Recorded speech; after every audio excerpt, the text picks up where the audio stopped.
In May, one of the most frequently asked questions about vegetable gardens is, what vegetable can I plant now? Well, the answer to this question can vary depending on your location and climate. Here are some common vegetables that can be planted in May in many regions. May is the perfect time to plant tomatoes. They love warm weather and need plenty of sun.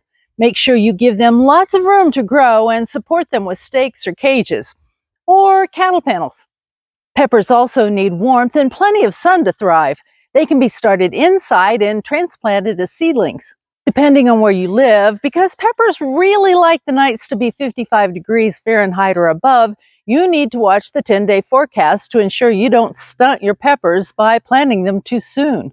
Cucumbers are another warm weather crop that can be planted in May. They grow quickly and need plenty of water to produce juicy fruits. Beans can be planted in May and will start producing in about 6 to 8 weeks.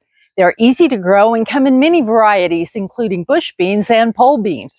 Most bush beans are determinate plants, which means they will grow to a certain height and produce a certain number of beans. Pole beans tend to be indeterminate plants, which means they keep growing until the weather gets too cold and they keep producing more beans as long as you keep harvesting them.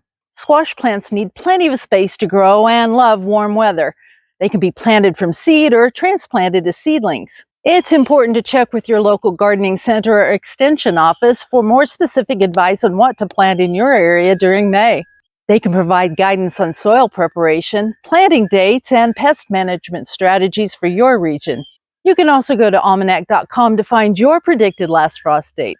A good rule of thumb is to plant 2 to 4 weeks after your expected last frost date so you don't lose your precious plants due to a late frost.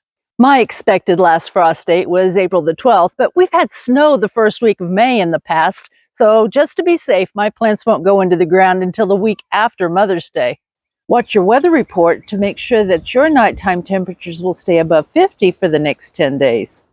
Thanks for stopping by the old Mayfield place today. Stay healthy, check your weather report, and have a blessed week.